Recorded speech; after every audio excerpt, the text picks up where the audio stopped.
우크라이나와 전쟁 중인 러시아가 미국의 제재로 인한 세컨더리 보이콧 위협이 거세지면서 핵심적 무역 상대국이었던 중국을 넘어서 제3국까지 러시아와의 교역을 줄이고 있습니다. 그러면서 푸틴 러시아 대통령이 전전긍긍하고 있습니다. 푸틴이 국을 외교에 나설 수밖에 없는 이유에 대해서 와이타임스가 분석을 해봤습니다. 지금 시작합니다.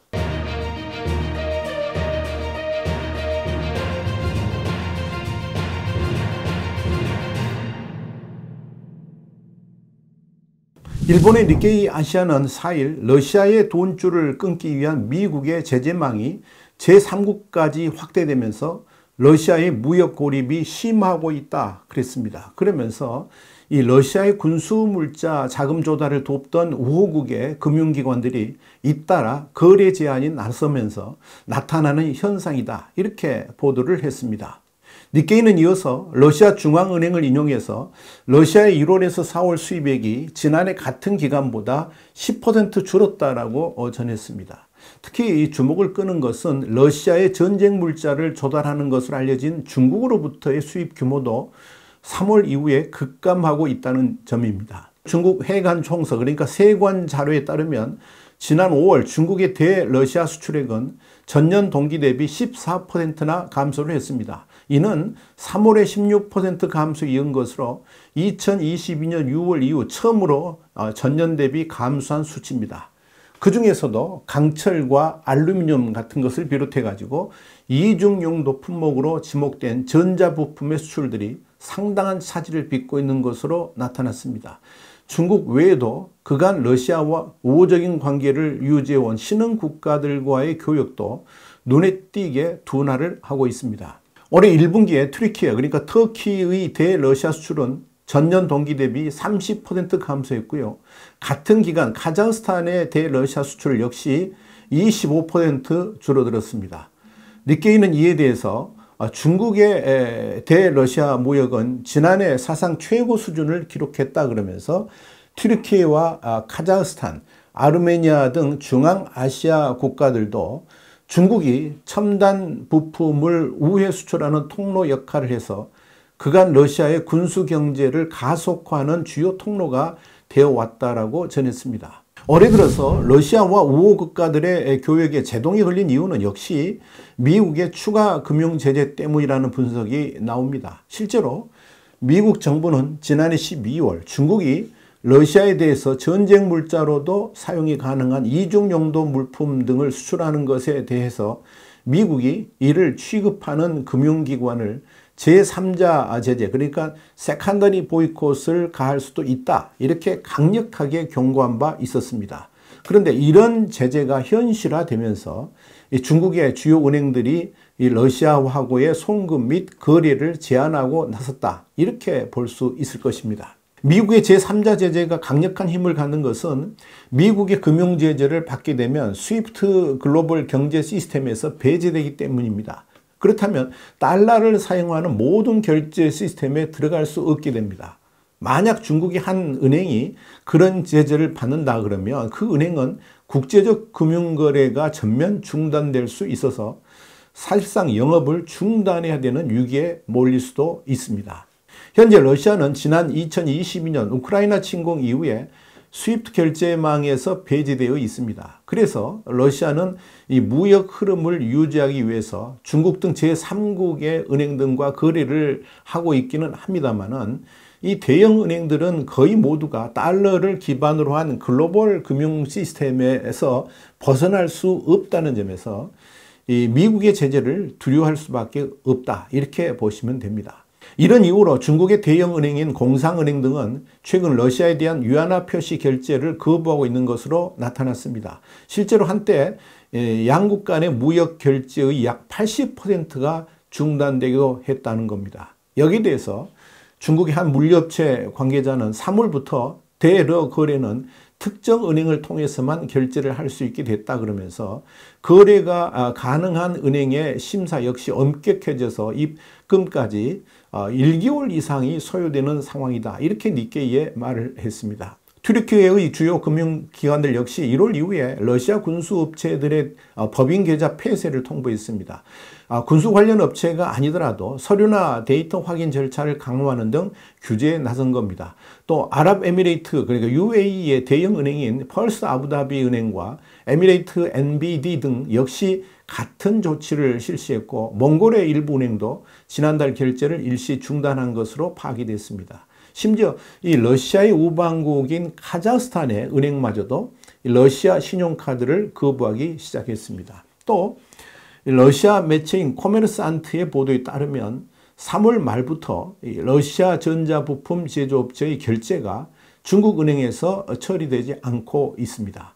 니케이는 이에 대해서 이 러시아 기업들이 재고로 대응하고 있기는 하지만 여름 이후로는 전자부품 등 부족 사태가 심각해질 수 있다 그랬습니다. 그러면서 이 최종 제품의 가격 상승이 불가피해지면 인플레이션이 재발할 위험도 있다라고 전했습니다. 지금 러시아는 심각합니다. 중국마저 사실상 등을 돌린 상태이기 때문에 그렇습니다.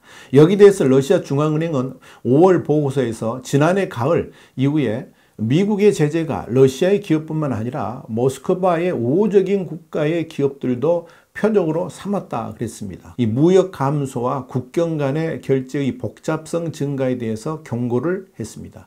위기의식을 느낀 푸틴 대통령은 지난 5월 16일 중국 시진핑 주석과 정상회담을 가졌었죠. 그러면서 이 국경 간 결제에 대한 정부의 지원을 촉구를 하면서 이 문제에 대한 해결책을 찾아보려고 했지만 중국 측으로부터 아무런 답변도 얻지 못한 것으로 알려졌습니다.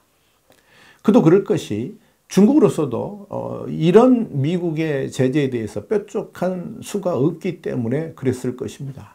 파문은 큽니다. 우크라이나 북동부에서 공세를 강화하고 있는 러시아는 첨단 무기 부족에 직면한 것으로 알려져 있습니다. 이런 상황에서 무역이 중단되면 당장 전쟁 무기 생산을 압박하게 될 것이고 이 전쟁의 지속 가능성마저도 약화시킬 수가 있을 것입니다. 이런 시점에서 푸틴이 돌연 해외 순방을 자주 기획하고 또 현실하고 있다는 점을 눈여겨볼 필요가 있습니다. 푸틴은 집권 5기를 시작한 이후에 제일 먼저 중국을 찾아서 시진핑 주석과 정상회담을 했고 이어 5월 23일과 24일 벨라루스에서 알렉산드르 루카센코 대통령과 회담을 했습니다.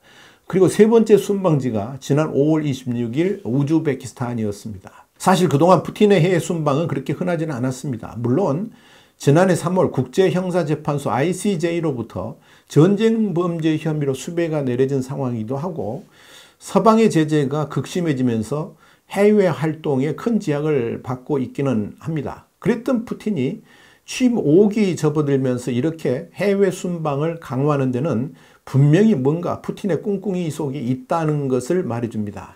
그런 푸틴의 속셈은 중국의 시진핑 주석과의 회담에서 분명히 드러났습니다. 그리고 중국으로부터 변변한 대접도 받지 못하고 사실상 문전박대를 받았었죠.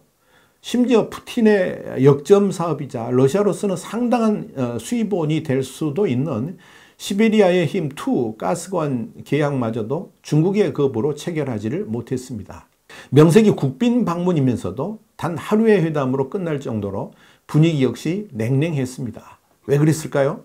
이유는 중국도 입장이 난처하기 때문이었을 것입니다. 러시아의 상황은 딱한데 중국이 푸틴의 하소연을 다 들어줄 수도 없기 때문이죠. 그래서 푸틴이 경제 관련 여럿을 동행해 가지고 뭔가를 만들어 보려고 했지만 별다른 소득을 거두지 못했던 것입니다.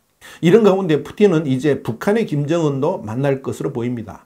이걸 보면 푸틴이 지금 얼마나 다급한지 알 수가 있습니다. 중국으로부터 얻지 못하는 것을 북한으로부터라도 만들어 보겠다. 이런 속셈이 가득하다는 뜻입니다. 미국 내 북한 전문 매체인 NK뉴스는 4일 북한과 러시아 양측이 푸틴 러시아 대통령이 방북을 계획하는 가운데 러시아 고위 관리들이 사용하는 정부 전용기가 북한에 착륙했다라고 보도를 했습니다. 항로 추적 웹사이트인 플라이트로이더 24에 따르면 러시아 국영 러시아 항공 특수비행대 TU-204-300기가 러시아 현지 시간으로 2일 오후 7시께 모스크바 브노코보 국제공항에서 출발해서 약 10시간 뒤인 3일 오전 6시 평양국제공항에 도착했다고 전했습니다. NK뉴스는 3일 아침에 이 전용기가 평양에 도착한 것은 지난주 북한이 위성 발사에 실패한 데 이어서 양측이 우주 발사 협력에 관심을 표명한 이후였다. 그렇게 말하면서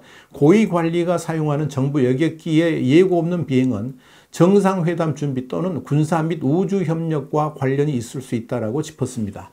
NK뉴스가 민간 위성 서비스 업체 플래닛랩스의 위성 사진을 분석한 결과 3일 오전 11시 30분께 평양 국제공항에 주기된 TU-204-300기와 크기가 일치하는 비행기도 발견이 됐습니다. 이 비행기는 다음 날인 4일 오전 11시까지 평양을 떠나질 않았습니다.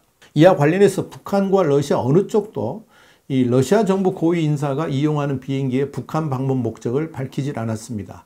러시아 외무부는 별도 논평을 하지도 않았습니다. NK뉴스에 따르면 이 비행기는 세르게이 라브로프 외무장관 그리고 푸틴 대통령의 해외 방문을 동행하는 관리들 또 다른 정부 관리들이 종종 예고 없이 이동하는 데 사용된 것으로 확인됩니다. 최근 몇 년 동안 평양을 방문한 적이 없는 것으로 보입니다. 눈여겨볼 것은 푸틴은 이르면 수일 내에 베트남을 방문할 예정으로 북한과 함께 두 차례의 국외 순방 일정을 병행할 가능성도 있다는 점입니다. 아마도 북한을 방문한다는 것은 러시아가 무역 제재로 인해서 앞으로 생산이 어려운 품목까지 포함해 가지고 그동안 지속해왔던 무기 생산을 독려할 가능성이 크고 베트남의 경우에는 그림자 무역을 통해서 공개적으로 거래를 할 수 없는 이중용도 품목들의 거래를 타진할 가능성이 높습니다. 베트남이라면 그런 거래가 얼마든지 가능할 수도 있어서 그런 거겠죠. 그러나 미국 등의 이 서방 경제의 틀 속에 이미 편입되면서 경제 성장을 노리고 있는 베트남이 푸틴의 부탁을 들어주기에는 많은 어려움들이 있을 것입니다. 그럼에도 미국 등 서방 진영은 베트남과 러시아 간의 무역 거래를 눈여겨볼 필요는 있을 것입니다. 그것이 푸틴의 순방 목적이기 때문에 그렇습니다. 이런 점에서는 이 북한도 마찬가지입니다. 북한의 대외 무역에 대해서 쌍심지를 켜고 들여다봐야 할 이유가 여기에 있습니다.